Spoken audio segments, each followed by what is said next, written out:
Hi, I'm Chef Rost. It's Christmas at Swan's Nest in our historic mountain home, and you're invited to the celebration. I'm baking Santa cookies and sherry cakes, making an après-ski fondue and a Spanish romesco sauce, adding extra sparkle to holiday cocktails, pairing gorgeous wines with rack of lamb and a Wisconsin cheese board. And I'll teach you how to make gift baskets like a pro. The celebration concludes with a festive holiday party in the dining room. So don't miss a moment. Welcome to At Home with Chef Rost, Christmas.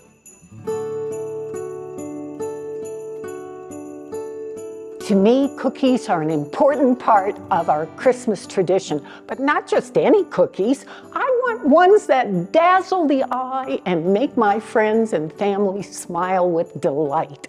So today, I'm going to make Santa cookies, which will appeal to the kid in all of us. And I start with 1 cup of unsalted butter in the mixer. And I'm going to add in 1.5 cups of sugar, and I add it very gradually. So watch your speed, not too fast, and very slowly add that in and let it beat. Up the speed a little bit now, and back down, add a little more sugar. And you want to do this rather slowly and make sure that the sugar is well incorporated into this butter mixture. Little more sugar. And we'll speed it up just a little. And a little more. And you can do this with a hand mixer as well, if you don't have a stand mixer. And add in the last of the sugar. Then, after this mixes really well, then I'm going to add in 2 eggs. And I add them one at a time and let it mix real well. And then add in the other. So you want to make sure it's really well incorporated. Now I'm going to stop the mixer and scrape this down because a lot of the butter goes around the edges. And you want to make sure you get it all in there so that butter and sugar continues to mix really well. There we go. And do that again. So that's good. So while that is beating, I'll just turn it down just a little. I have 3.5 cups of flour here, and I'm going to add in some baking powder and some salt. And I stir these with a large spoon. There we go. And as I finish this up, I'm going to add about 1.5 teaspoons or so of vanilla to the egg and butter mixture. And then when this is completely incorporated, then I'll gradually add in the flour to the butter mixture, and I like to do it by hand. So I've transferred the butter mixture to a glass bowl so you can see what I'm doing, and I gradually mix the flour mixture in here, and I like to use a spoon. It makes a really light and tender cookie. Now, if you want to use a mixer for this, you just feel free to do that. But this is my house, and this is the way I always do it, is with a spoon. And I've been baking since I was 12 years old. So I kind of know a thing or two about how to get a cookie really tender. So then what I do is I take all of this cookie dough and I wrap it in plastic wrap and stick it in the fridge for about 1 hour or 2, or you can even chill it overnight, which is really a great time saver during the holidays. And then I roll out the cookie dough until it's about 1/4 inch thick, and I cut it with a heart-shaped cookie cutter. And how are you going to get a Santa from a heart shape? Well, I'll show you how to do that.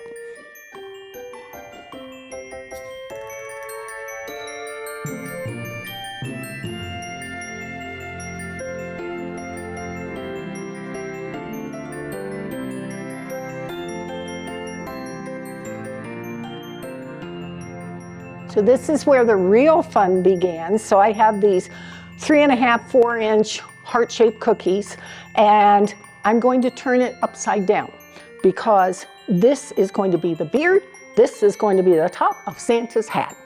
So here we go. I made some decorative buttercream frosting. And I'm going to start right here, about halfway, and make little stars. And so my decorative bag here has a small star tip. And I'm going to outline the edge of the cookie, and this is outlining where Santa's beard is. And then I come across, and after a while you can get a little faster. This is a great, fun thing to do with kids, or kids my age too. And it's really great. It can be a good neighborhood kind of thing or a family kind of thing. Okay, and then Santa always has a little ball at the top of his hat, so I'm going to put a nice big dollop right there, and that's his hat. Now, as soon as I put in this little cinnamon, that's when Santa starts to have some personality. So then you can kind of see what's happening. Then take some red, because we're going to do the hat. Make little stars, just like that, right around the puff of his hat. And then make a second row like this. So you're forming the hat, and if you need to fill in, then just add a little frosting like that. And then I have some blue, and I make his eyes right there. And this is instead of a star tip, it's a plain tip. And there you go. That is Santa. That is what makes Christmas extra fun.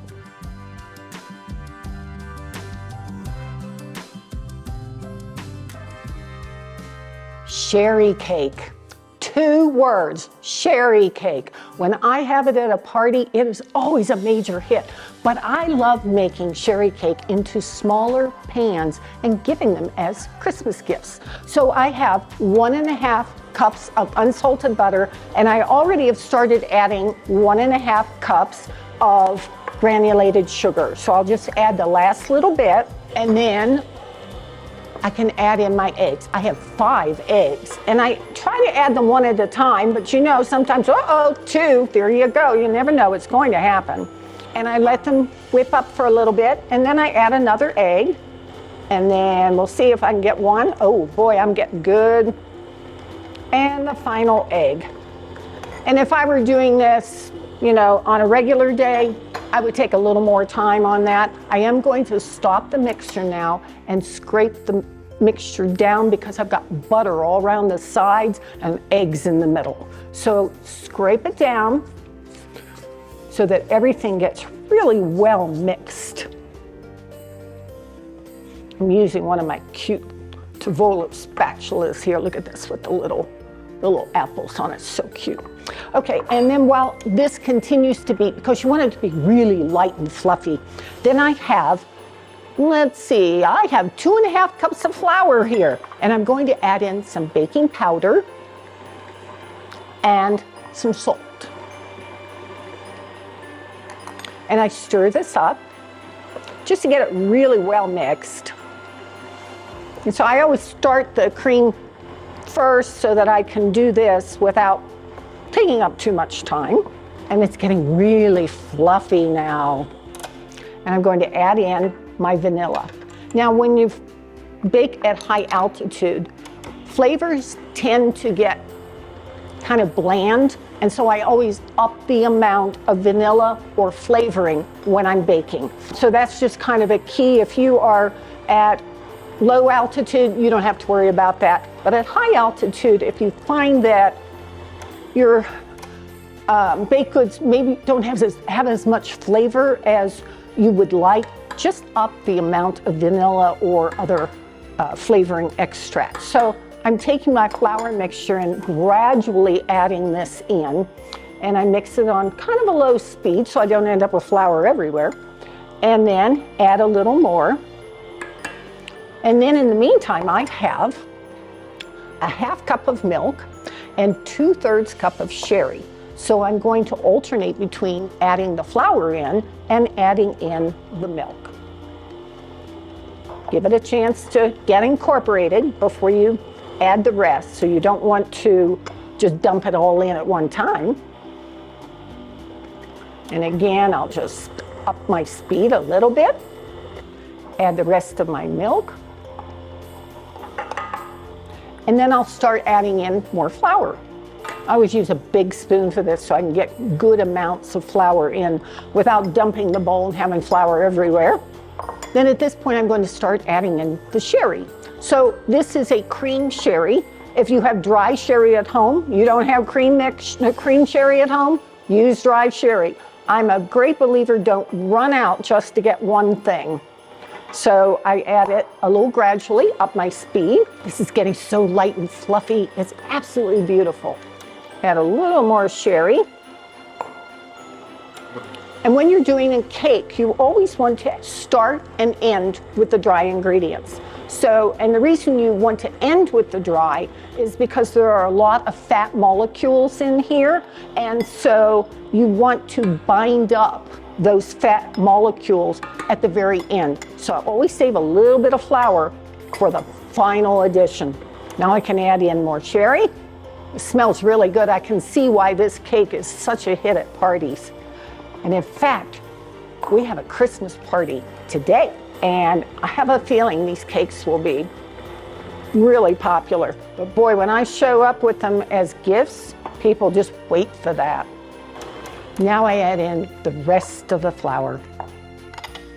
Here we go. So that's that flour, baking powder, and salt.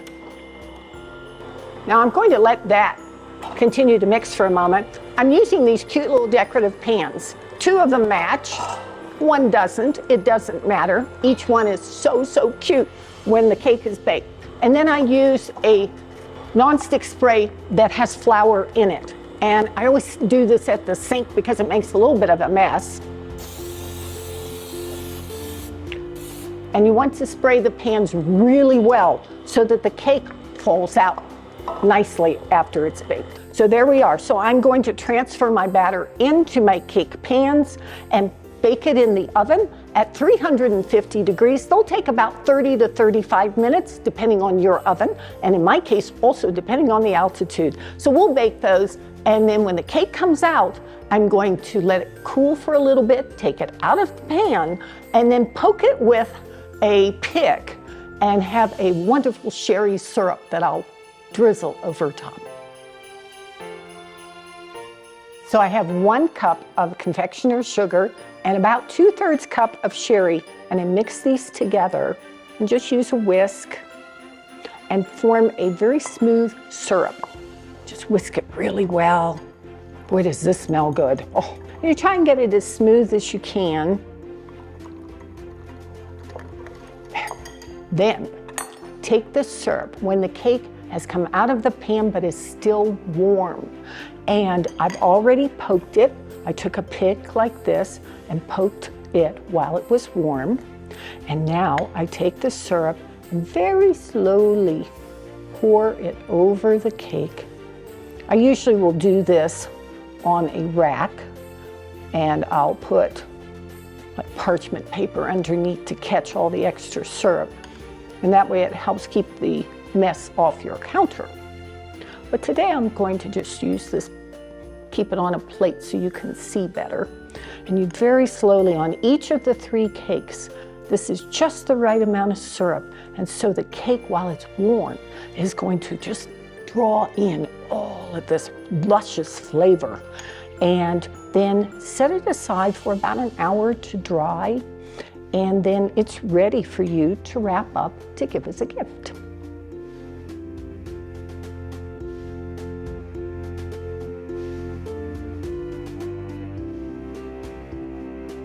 So now I'm making meringues, but these are peppermint meringues, and they kind of look very Christmassy, kind of like sugar plum fairy kind of things. So I have 2 egg whites here, and I'm going to beat them at high speed.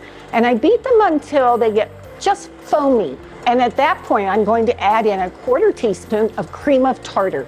So I'll turn this down just a little bit and add in my cream of tartar. And the reason you do this is it is an acid, and it reacts with the egg whites and makes the egg whites be into a higher volume. So it's very important to have a little bit of acid when you're doing this. You could also use lemon juice. Then I begin to add, once I've got that foamy and it's starting to thicken up just a little bit, then I begin to add in a half cup of sugar. Now you want to do this slowly because it's important for that sugar to really, really get fully incorporated into the egg whites. Otherwise, you'll end up with egg whites that have all these little tiny dots on them, and that's the sugar. So I'll add just a little more, and I'll keep doing this until I get all of the sugar incorporated. Meringue has gotten nice and fluffy, and it is stiff peaks, and I want to show you what stiff peaks looks like. That is stiff peaks. It just stands there. And that's what you want for a meringue. Now I'm going to add in a half teaspoon of vanilla for flavoring. And so I will mix that in briefly. And then I will transfer the meringue to a large decorating bag fitted with a very large fluted tip. And that's how I'll make the meringues.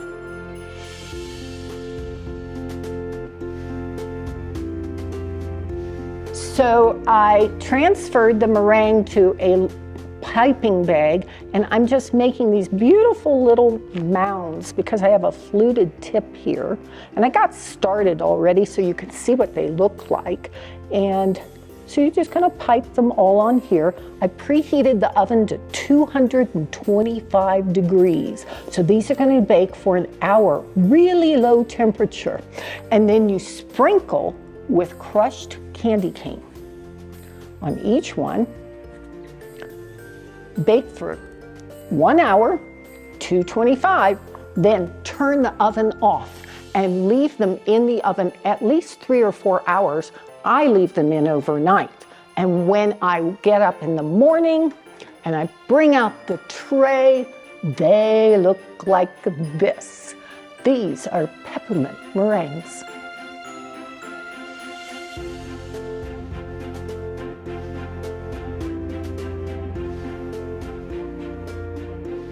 When it comes to holiday gifts, few things are more welcome than a gift from the kitchen. And when the gift wrapping is just as impressive as what's inside, it's like giving 2 gifts. So today I'm going to show you how to make a gift basket. So I have the sherry cake that I made earlier, and I'm going to nestle that into the basket. So why is it sitting up so high? It's because I have crumpled up craft paper inside here. And then I put paper shred on top. And that way I can nestle this in, I can move it around and have just the angle that I want. So then I took some of the meringues and I put them in cute little cellophane bag and tied with red ribbon. And I'm going to tuck that one in the middle, and Santa cookie on this side and a Santa cookie on this side. And you can add little chocolate truffles or whatever your favorite little things are. And then I would wrap the entire basket in cellophane. Gather it at the top.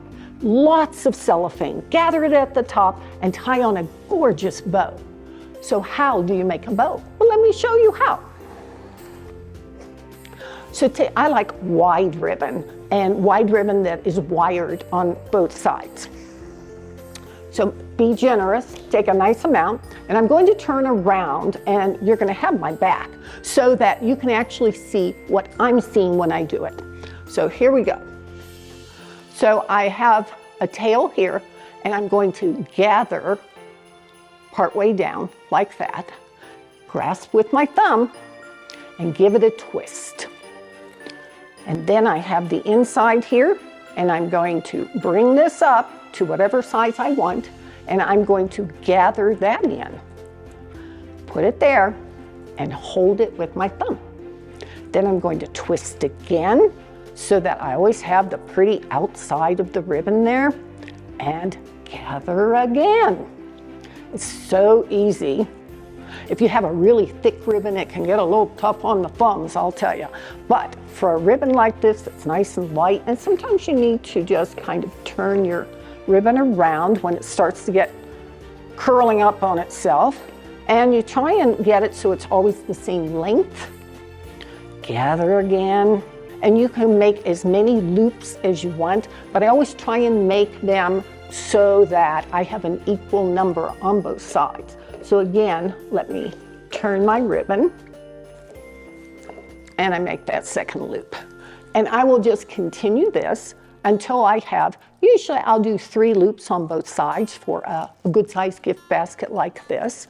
And remember, the more sumptuous your bow is, the more gorgeous your basket looks. So I'm going to have just the right amount here. And you can decide if you want to put a tail on it or not. That's up to you. And the final gather like that. And there you are. Then take a ribbon, or I have a piece of wire. I put that there and twist. Gather it as tight as you can and just twist like that several times. And then hold on to this because you're going to use that to help secure it to the basket. Open up your ribbon so that you create the bow, and this is the value of having wired ribbon, because then you can adjust it and make it as pretty as you want. You take off the end so you have it just the length you want. There you go. And this is ready. And then when you give a bow like this, somebody can use it next year, because if it gets all crushed, they can perk it right back up.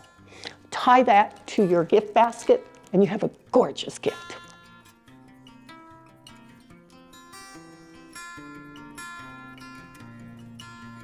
It was one of those peak moments in life. The olive oil and caviar tasting was life-changing. Our guests can go ashore and immerse themselves in some of these little out-of-the-way places. Atlas spoiled us. Yeah, they did.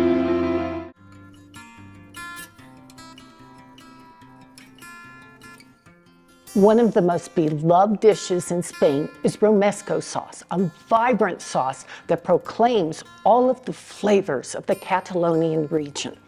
And so I'm going to show you how to make that, because it's used for everything in Spain, and I can understand why. So I have beautiful tomatoes, and I'm going to quarter them and put them on a tray. And I've already preheated my oven to 425 degrees. And I just put all of these. These are really pretty. These are locally grown tomatoes. They're gorgeous. And I'll put this group down here. And I have some red onion. I have half of a red onion, and I'm going to just cut that in thirds and put that here. And I have red bell peppers, nice and sweet. I cut them in half and then in half again. They're all seeded. And I have half of a sweet onion. And I cut that in thirds. So everything just gets, it's so easy and quick. You just put it all on a tray. I have lots of beautiful cloves of garlic, and they are peeled, and I just put them right here too. And all of this goes into the oven. I'm going to brush it real quickly with a little bit of olive oil. Don't go overboard here. Just a little olive oil on the outside of every one. Look at all those pretty colors. And I put a little bit on the garlic as well. These should get really beautifully toasted, so they're going to get very, very brown on the skin. And when it does that, you get the extra layer of flavor that you wouldn't get if you just put them in and heat them until they're soft. So in the oven, this is going to take probably about 30 minutes. And when they come out, they look like this. I have a Vitamix here. You can use a a food processor, that works great. I've already peeled off the outer part of the skin from all of the peppers. And I'm going to put these in here, in my Vitamix. So everything will go in there.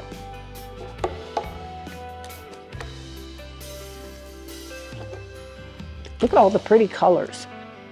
Okay, one of the reasons I love this recipe is because this fall, I was a celebrity chef on Atlas Ocean voyages in the Mediterranean. We started in Nice, France, and we went all through the Mediterranean, all the way along the French coast, the Spanish coast, down into the Portugal islands, and into Morocco, all the way to the Canary Islands.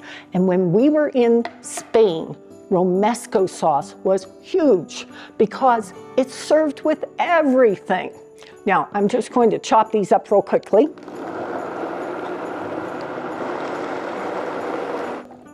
And then just the bottom chopped up a little bit. I'm going to take my knife and just kind of move this down just a little.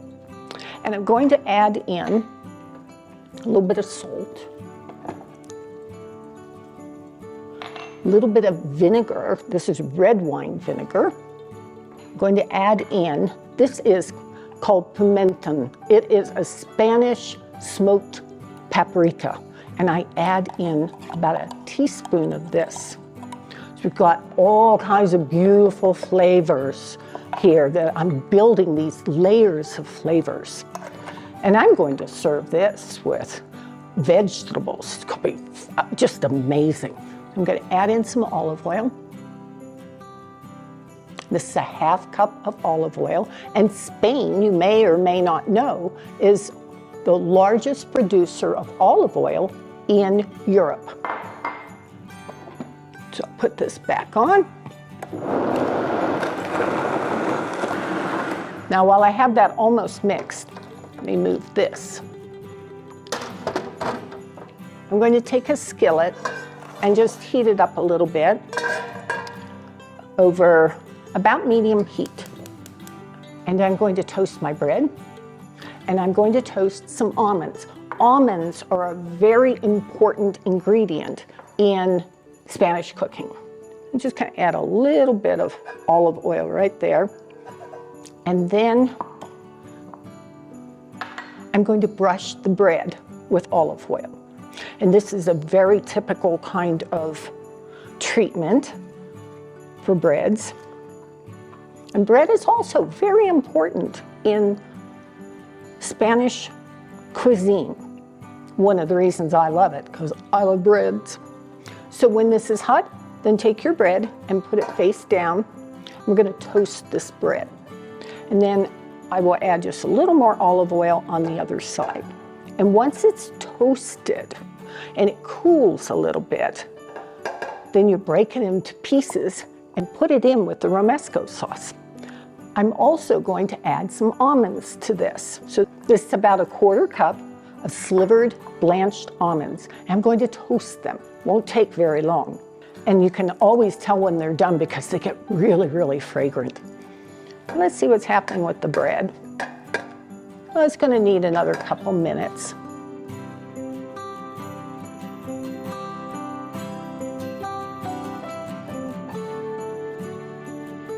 So I removed the almonds and they are toasted and so fragrant. And now the bread is toasted on two sides. If I want to let it cool, then I'll break it apart. But since I don't feel like waiting, let's do this right away because I cannot wait to have some romesco sauce. And besides, it's going to be one of the featured dishes in my party tonight.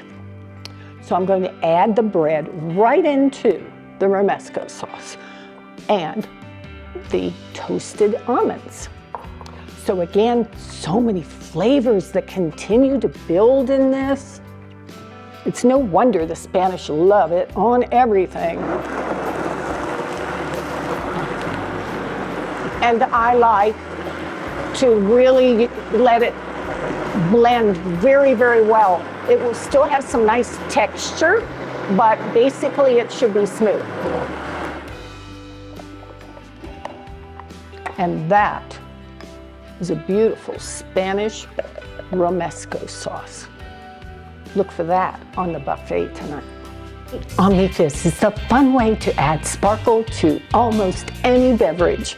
With DrinkMate, you can carbonate water, juice, iced tea, cocktails, even wine. Count on DrinkMate for at-home and on-the-go sparkling beverage solutions. I'm proud to have DrinkMate OmniFizz as a sponsor of At Home with Christy Rost Christmas.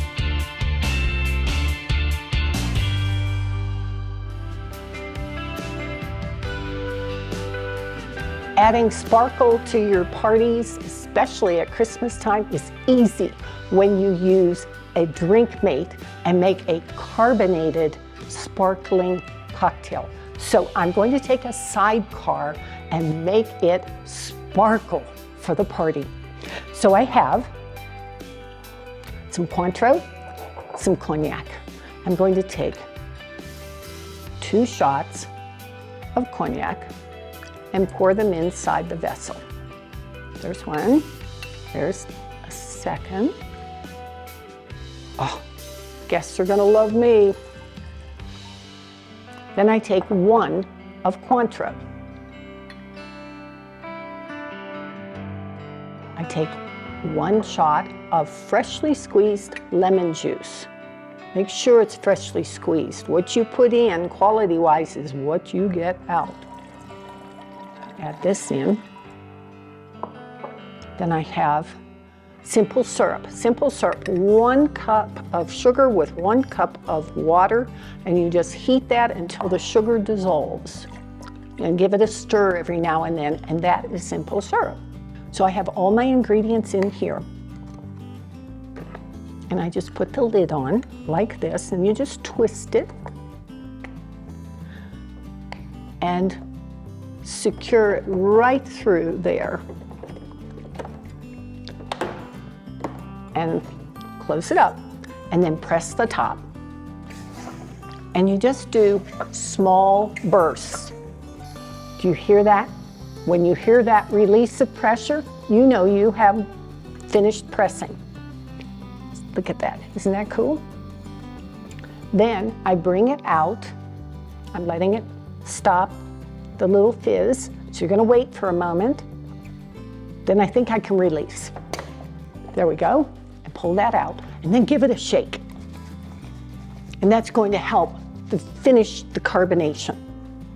Okay, then I flip up this release here and just press the little blue until it stops and it's releasing the pressure in there. So this thing's well carbonated. Now the fun really begins. I'm going to take the glass and I'm going to just rim it with a fresh lemon wedge here, like that. And then I have some sparkling sugar. And I'm going to dip it in. Now you can do granulated sugar if that's what you have at home, but there's nothing like sparkling sugar. Look at that, how pretty. And I have these fabulous giant ice cubes. These are from Tovolo. I'm gonna drop that in, open up, and add in my sparkling sidecar. Look at that. Now, if you've ever had a sidecar, you know they don't usually fizz. This one is extra sparkling, extra festive. And I have to say, cheers.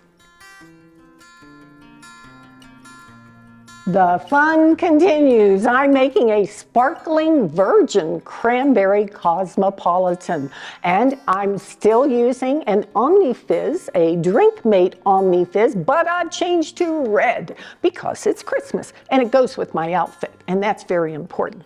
So I have a cup of lemonade. This is going to be very festive. And a half cup of cranberry juice.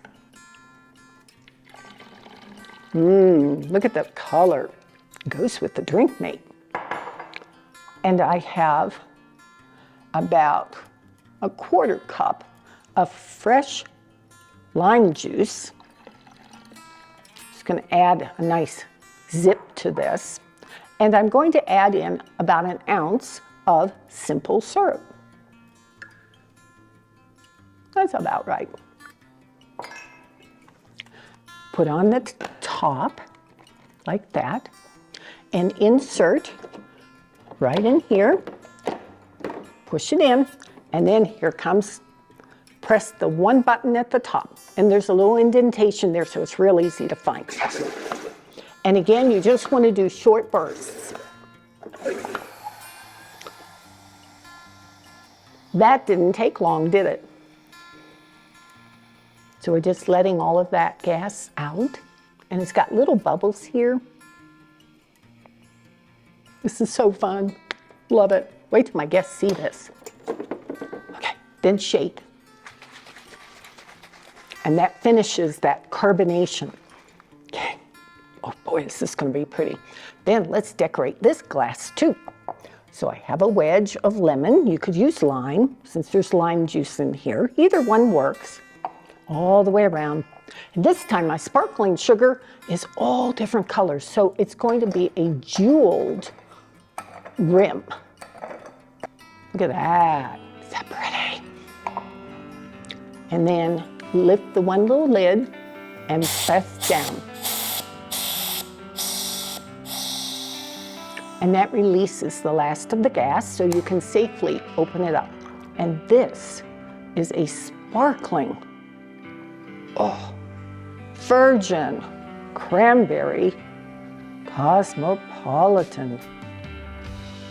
And once again, cheers to you.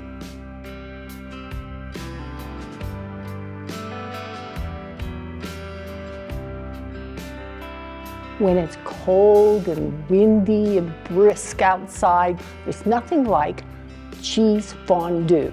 And so I'm doing an après-ski fondue because we're in the mountains and it makes a great party dish. So I have 1 clove of garlic and I've preheated my electric fondue pot. And I'm just going to put this in until it gets fragrant. And while that is starting to cook, I have a tablespoon of cornstarch and I'm just going to sprinkle this over the cheese. Now the cheeses, this is cool. These are from my dear friends at Car Valley Cheese in Wisconsin. And I have 3/4 pound of Gruyere, a 3/4 pound of Fontina, and that's gonna make it really creamy.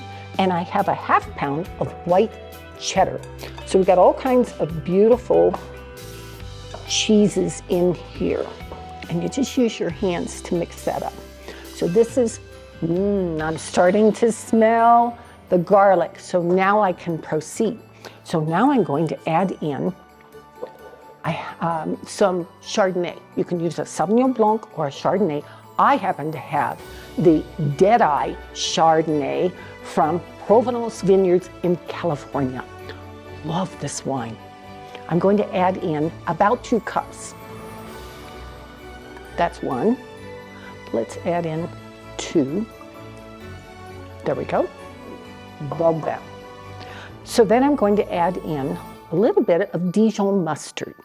I have about a good sized, generous teaspoon here of Dijon. Always use a good quality mustard. And I'm going to stir this, turn up the heat. And when I bring this to a boil, and this will take a few minutes.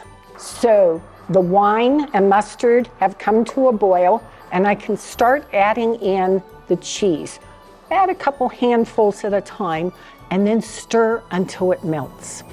And then once the cheese melts, then you can begin to add in additional cheese. So you always have this wonderful, creamy, melting cheese before you add any more.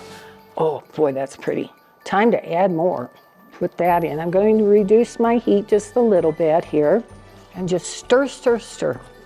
The thing about a fondue is it brings people together. So whether you have it as a fondue party all on its own, or whether you add it to a gathering like I'm doing today with our Christmas party, it brings people together because everybody's dipping into the beautiful vegetables, the gorgeous red skinned cosmic crisp apples, the romesco sauce that I made earlier. Oh, time for more cheese. And they're talking and they're all dipping in, and bread cubes and all. And it's just a really fun way to bring people together for any kind of celebration, and especially in the winter when it's cold outside. Fondue is, of course, it's originated in Switzerland, but it's very, very popular throughout Europe. And there was a time here in the US where it was very popular here as well. And then it kind of lost that and people moved on to other things. But fondue has really made a comeback.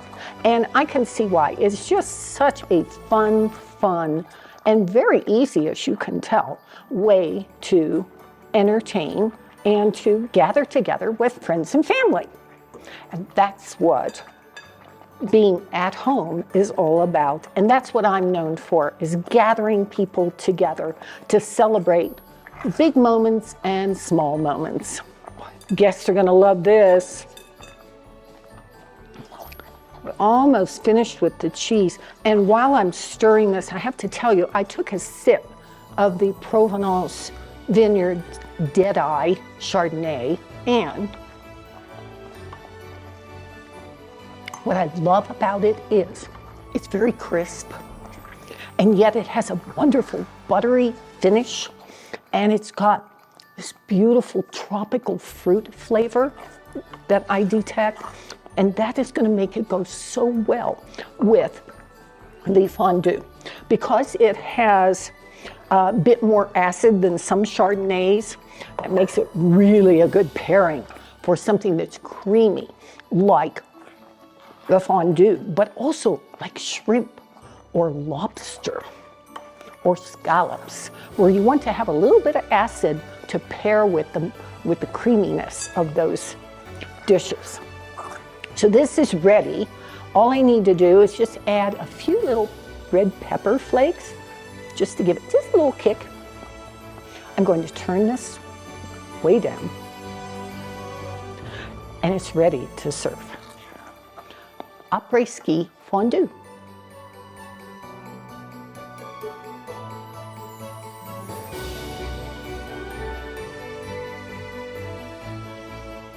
This is one of my absolute favorites, rack of lamb Dijon. Whenever we go out, if there is lamb on the menu, I'm always going to order it. But there's nothing like making it at home, and it's so easy. So I have this beautiful rack of American lamb. American lamb is very mild in flavor and in aroma. It's not like some lamb that you open the package and you go, whoa. So that's why it's my preference. So I have beautiful rack. I have several cloves of garlic, and I'm going to put these in a bowl because I'm going to make a wonderful rub for this, a gorgeous crust. And here's an extra garlic clove. Let's go ahead and cut it up. So I just smash it with the side of my knife. These knives are made in Portland, Oregon. No, so many are made overseas. Some are made in Europe. Germany's very famous. Beautiful Japanese knives. But this one is hand forged in Portland, Oregon. And even the handle is American wood. So I just really love that. And when they offered to send me the knife, I said, absolutely, I would love to work with your knife. I'm going to chop that up rather fine. Put that in the bowl.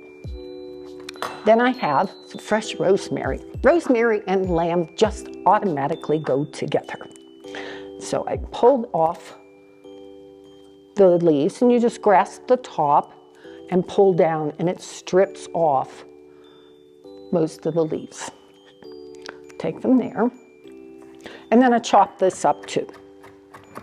can add parsley to this. I like to add some parsley. It's really nice. You can add some of your other favorite herbs, but you want to chop them rather fine like this.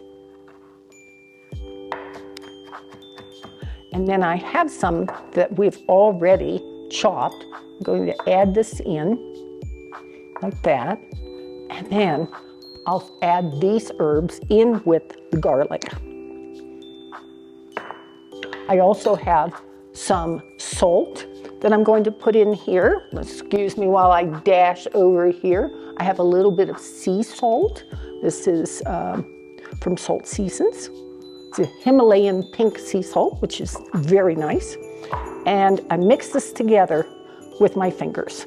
So I'm going to brush the lamb with mustard, Dijon mustard, but first I'm going to season it well with some sea salt, some freshly ground black pepper, and I have my oven at 425 degrees. So it's preheating while I prep the lamb, and I generously brush the lamb with Dijon mustard. Just beautiful, beautiful flavor. It also will help the herbs to adhere to the lamb, so you get this beautiful herb crust while it roasts in the oven. This is why lamb is so popular in restaurants, especially rack of lamb. It's because of this preparation. And you can see from what I'm doing how easy it is. You could do this at home. I mean, really. Then here's my herb crust. And I'm just going to pat this on very generously. And all these beautiful herbs and the garlic are just going to permeate this lamb. In the meantime, while I'm doing this, I will tell you, I have the Provence Cabernet Sauvignon. It is a luxurious red wine and very rich in dark fruit, but also has what I detect, or I call, a little bit of leather. I mean, it has this wonderful dryness. And then at the end, this burst of flavor. It's going to be a beautiful pairing with my rack of lamb. So there we go. This is going to go into the oven at about 425 degrees. It will roast for about 40 minutes or until I stick my thermopan into it, and it's an instant read thermometer, and it will tell me it's 130 degrees. That's medium rare. So I'm all set. The guests should be here any minute. We're going to pop this in the oven, open some wine, serve some cocktails, serve all of the other things that we have made for you today, and it's going to be a grand celebration. So come along, don't miss the party.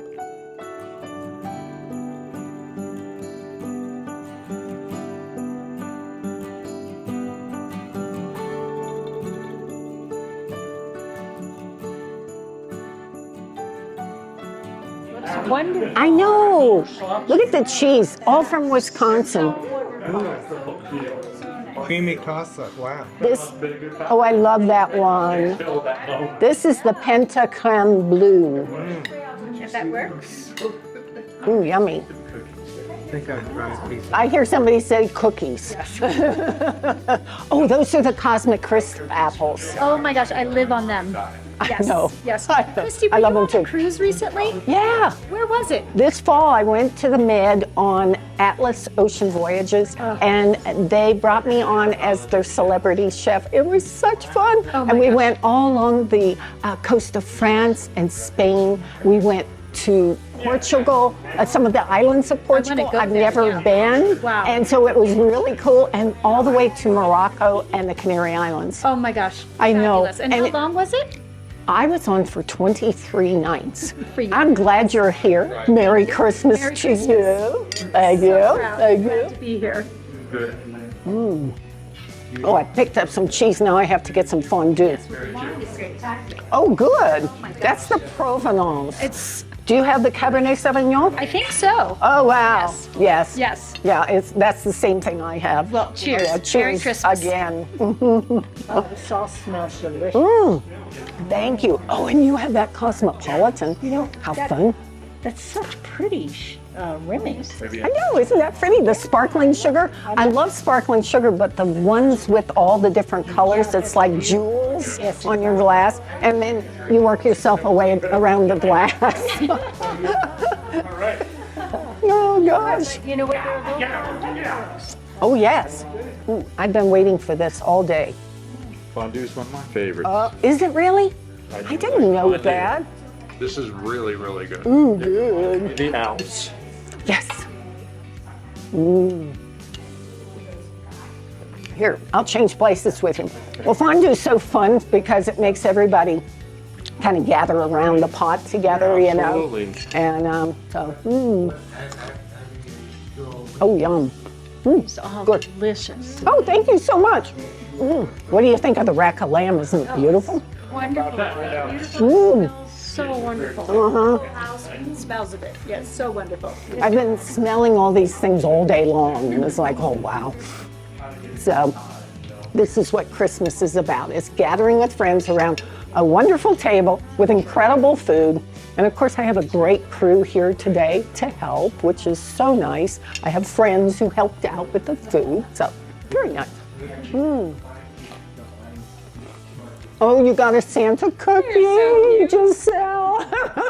They're adorable. Aren't they cute? I feel bad eating it, but it's so good. Oh, it's so worth it, you know. If you don't eat it, you know someone else will. I know. And they're so easy to make. You know, that's actually a heart-shaped cookie. Oh my goodness. And I just turn it upside down to make the I Santa. would never have thought of that. That's so smart. Isn't that cute? They're so cute. Yeah, it's for the kid and you and me. Well, Does each cookie take you? it depends on the time of night. That I understand. It's a good project with a family, you know, with kids Yes. to do. That would be a good. Of course. You're looking mighty dapper today. thank you, and you- Sam, Looking lovely yourself. thank you very much. Mwah. Merry Christmas Thank to you so much for you. having us here this Oh, absolutely. Absolutely. We wouldn't do it without you. You and Barb. Yummy. Okay, I'm going to have to get one of these ribs. I have been waiting for this rack of lamb all day. It's always my favorite. So pretty.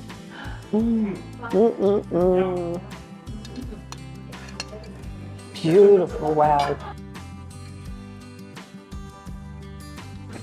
Oh, did anyone try the romesco sauce? It's delicious. Isn't that good? I had that while we were off the coast of Spain this fall. What's in it? Ooh, I'm so glad you asked. Roasted tomatoes, roasted onions. I used half red onions and half sweet onions. Roasted red bell peppers, lots of garlic. You put everything on a tray and slip it in the oven at a high temperature for a while. And then you put it into a food processor along with toasted almonds and some bread. They actually toast bread, and I did it in a pan with just, you know, a tiny bit of olive oil. Flip it until it's nice and brown, and you tear that up and put that in with everything else, and you just whirl it with olive oil, because Spain is the largest producer of olive oil in Europe. So, I know. I've seen all those olive trees. yes, that's right, that's right. We saw some too, didn't we, Randy?